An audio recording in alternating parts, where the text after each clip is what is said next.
Greetings from the Arcturians. The Arcturians are asking me to give another message to Bollywood's megastar, superstar Shah Rukh Khan. And of course, they are your soul family too, Shah Rukh, because you're an Arcturian yourself. They're giving me your film, your Bollywood film, Ashoka from 2001. And of course, you worked with Kareena Kapoor Khan in that movie. You and Kareena Kapoor Khan played the lead roles. And it was your home production. I'm looking it up here on Google and it's telling me it was produced by Khan, meaning you, Shah Rukh Khan, and Juhi Chawla and Radhika Sangoi, and in another place it's telling me in terms of the film producers, that would be you, Shah Rukh Khan, Juhi Chawla and Gauri Khan. Gauri Khan as in your wife, Gauri, and it's saying distributed by Red Chillies Entertainment, and that is your film production company. And in this movie, the epic tale of King Ashoka's life is recounted. But you had disappointments with the movie because it wasn't exactly a hit at the box office. But you didn't give up making movies and producing movies. You kept going until you succeeded. Now coming back to the movie, I did see this movie Ashoka years ago and I liked it, but of course by now the plot of the movie had slipped my mind, my memory. So the Arcturians, our soul family here, asked me to look up the plot of the movie quickly to refresh my memory.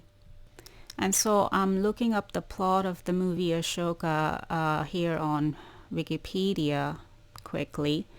And it says the film chronicles the early part of the life of Emperor Ashoka.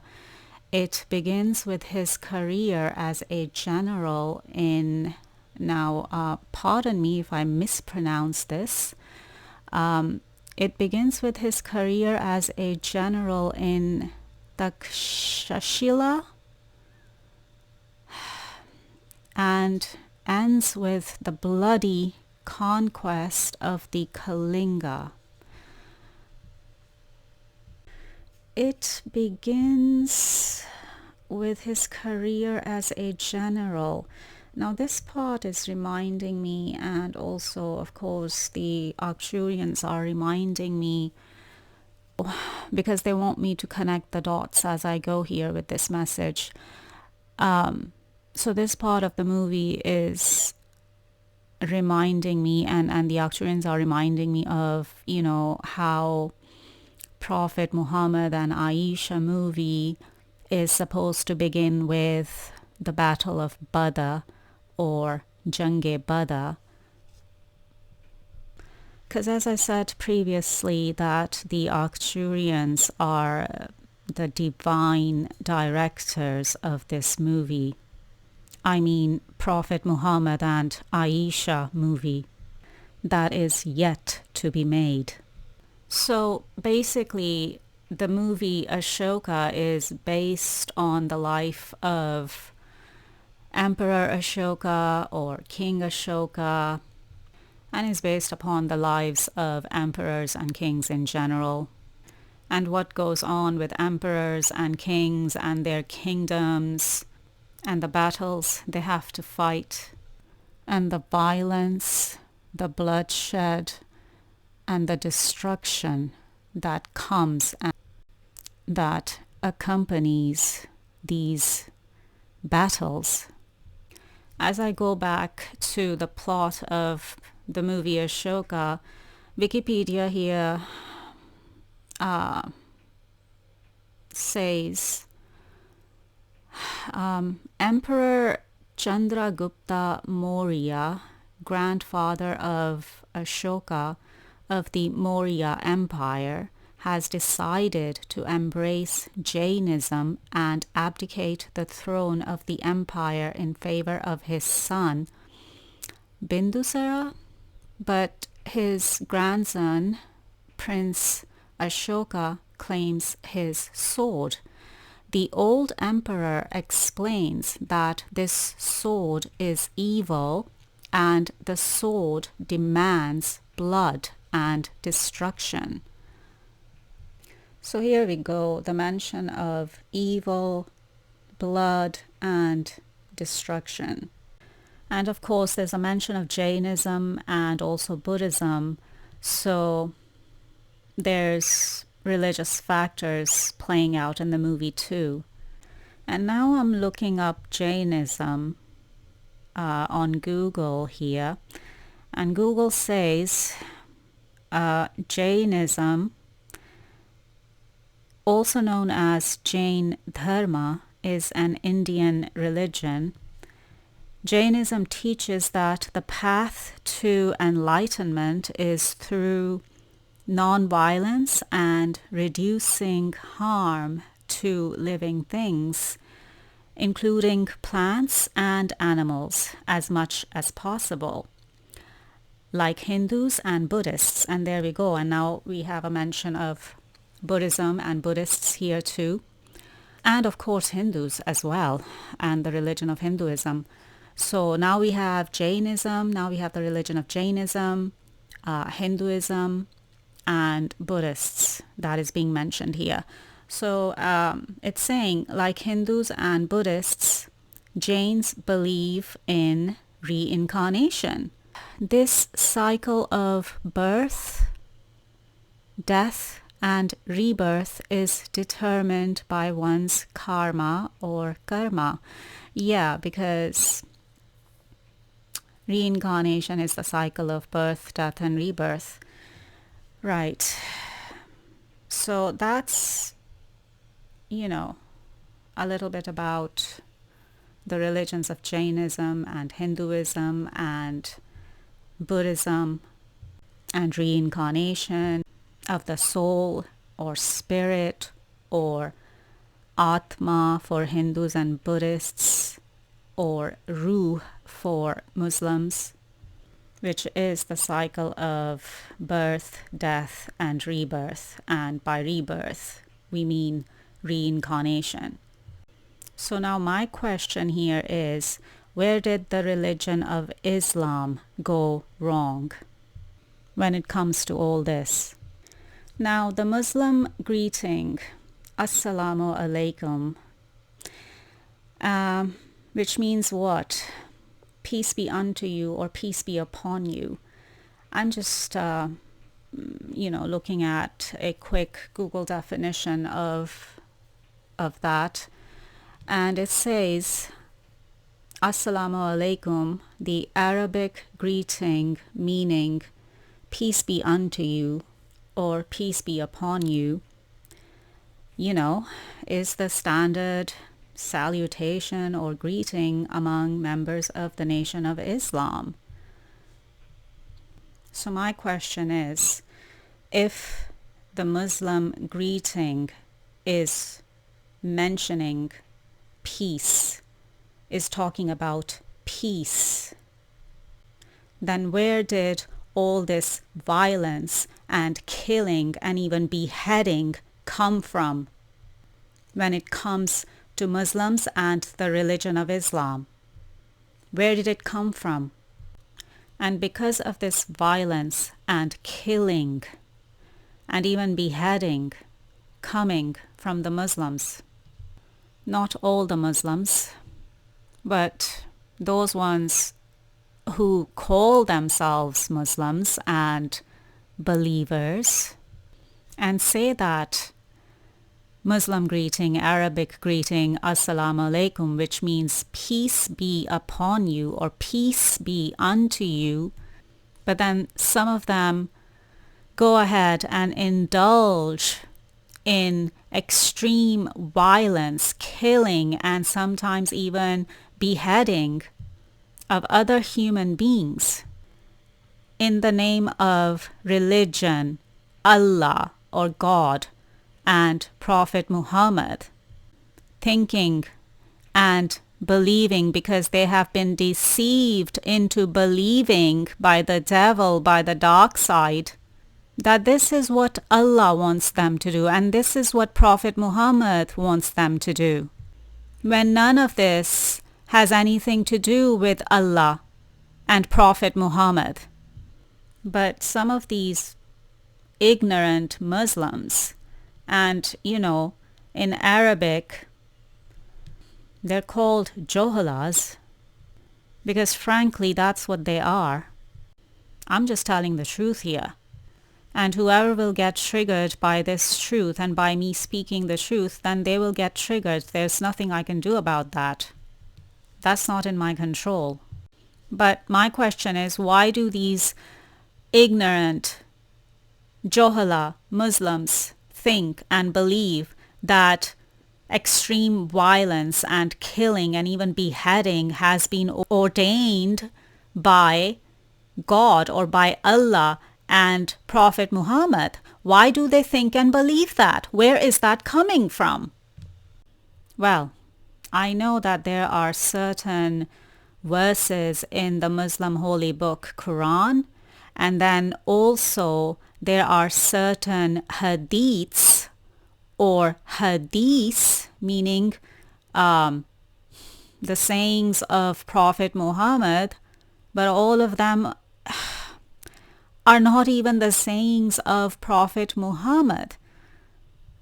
And we've already been saying here on our channel that those hadiths or hadiths that forbid any image of Prophet Muhammad, whether still or moving, whether a still image or a moving image, like, moving images in a movie, and the fact that no actor could play the role of Prophet Muhammad in a movie. And we've already given you the truth about those hadiths, and that they have been fabricated. And the same is true for those certain Quran verses that incite violence and killing. And because of all this, we're running into this difficulty, this hardship, where this movie on Prophet Muhammad and Aicha needs to be made for the whole world to see. East, West, Middle East, everything in between, for Muslims and the Muslim world, and also for non-Muslims and the Western world, because of the controversy surrounding Prophet Muhammad and Aicha with the non-Muslims and the Western world in particular. But this is what we're having to go through. Even when Prophet Muhammad himself wants this movie made, Hazrat Aicha wants this movie made, the Arcturians want this movie made, God, Allah, the universe wants this movie made, because people need to see the truth. So all of this violence and killing can stop once and for all. This is why we are insisting that this movie on Prophet Muhammad and Aicha be made, because it's that important. But because of all this ignorance and false religious programming, false and fabricated Quranic verses, and false and fabricated hadiths or hadiths in the name of Allah, let's say with the Quran and Prophet Muhammad, and when it comes to the hadith or hadith in the name of Prophet Muhammad, these hadiths that have been fabricated in the name of Prophet Muhammad, and some of them even in the name of Aicha and or in the name of both Prophet Muhammad and Aicha, where, the hadiths mention both Prophet Muhammad and Aicha, narrated by Aicha. And so because of these fabricated hadiths or hadiths created in the name of Prophet Muhammad and Hazrat Aicha, now Prophet Muhammad himself is suffering because of all the lies created in his name. Because now Prophet Muhammad cannot have a movie made on him and his life because of all these fabricated lies called hadiths or hadiths in his name. And all these fabrications and all these lies have been created in his name, and now he's the one suffering, and now he's the one who cannot have a movie made on him and his life because of these lies, because of these fabricated hadiths created in his name. Go figure. That's what we call injustice. And Prophet Muhammad wants justice. Hazrat Aicha wants justice. And we will tear apart all of these fabrications, all of these lies, all of this corruption in our names, especially in Prophet Muhammad's name. And of course in Allah's name too, and in the name of religion, particularly the religion of Islam, is what we're talking about here, and Muslims, and the Muslim world. Anyway, coming back to the plot of the movie Ashoka. Ashoka claims his sword even after the old emperor explains, I guess the old emperor, his grandfather, explains it to him that this sword is evil and this sword demands blood and destruction. But did Ashoka listen to his grandfather? I don't remember the movie now, it's been years, so I'm guessing he didn't listen to his grandfather at the time. And of course, life, fate, whatever you want to call it, plays out. And he goes on battling and fighting. And there's violence and killing and destruction that happens in the process, as it always does, only to end up in a Buddhist monastery at some point in the movie. And now I just want to read a little bit more here from the plot of the movie and how it ends. Here from Wikipedia, it says, a terrible war is fought in Kalinga. The Maurya army inflicts a crushing defeat on Kalinga. Not content with the mere victory, Maurya soldiers butcher everyone in sight. General Bhima is killed after failing to assassinate Ashoka, realizing that he is Pavan, and Koraki is wounded. Ashoka later visits the battlefield where he discovers his horse, who was supposed to be in Koraki's possession. With a surge of hope, he frantically searches for Koraki and finds her. They have a heart-to-heart talk, and he apologizes deeply for his actions. But now I'm chiming in here for a quick second. What's the point of apologizing after you've caused all this violence and killing and destruction? And even butchering. It's like, come on. That's the thing. That's what we need to think about. That's why we need to think about our actions before we do anything. Isn't that why that expression is there? Think before you act. Anyway, going back to the plot of the movie, because I want to finish this off. So he deeply apologizes for his action to Koraki, but he is interrupted by Arya, who is dying after being pierced with arrows. With Arya dying in his arms, Ashoka suddenly realizes, and that's again, it's like after all is said and done, and then, the realization sinks in. Anyway, Ashoka suddenly realizes that his enemies, his family, and even Arya are all dead because of him. His grandfather's warning about the sword had been correct. Now, the film ends with Ashoka throwing the sword into the water at the same spot as his grandfather and embracing Buddhism. The final narrative describes how Ashoka not only built a large empire but spread Buddhism and the winds of peace throughout the empire. So that's the end of the movie, or that's how the movie ends. And we have the mention of peace again. And peace means what? Non-violence. No violence, no killing, no butchering, no beheading, no raping, no nothing of that sort.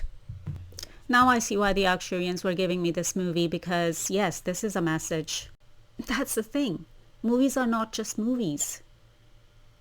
Especially movies like this. Like this movie is a historical drama, an epic drama, a biopic of an emperor, of a king, who lived from history. Like this is a real life character, or this was a real life character, like it would be with the movie on Prophet Muhammad and Aicha.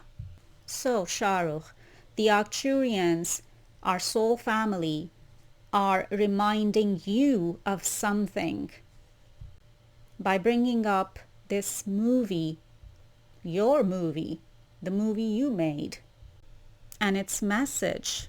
And they're refreshing your memory with this movie and its message for some reason here.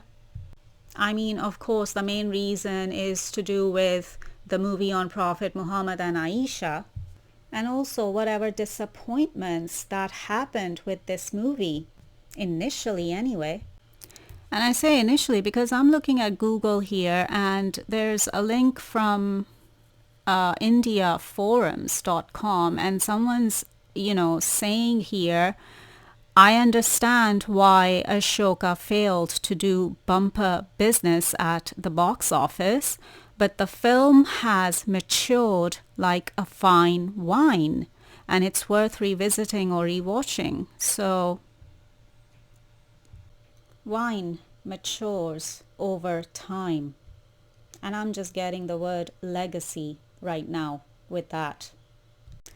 But I'm getting the word legacy from the Arcturians right now, connected to making of Prophet Muhammad and Aicha movie. And now I'm remembering a short video clip that showed up on my YouTube feed yesterday, and it was no coincidence that it showed up on my YouTube feed like that yesterday, because I don't watch these kind of YouTube channels or any kind of Bollywood entertainment news or talk shows or nothing. So that was again the Arcturians putting that on my YouTube feed for me to watch. And just before I came across that YouTube video on my YouTube feed, I was given and shown Kareena Kapoor's face through my third eye, and I was like, oh, and what's that about? And then I, see that video clip on my YouTube feed, and you think that's a coincidence? No, it's not. And I remember in that video, Kareena Kapoor saying that Shah Rukh Khan is 20 years ahead of his time. And she's right, because Shah Rukh, you are ahead of your time. And I can say the same for myself. I am ahead of my time.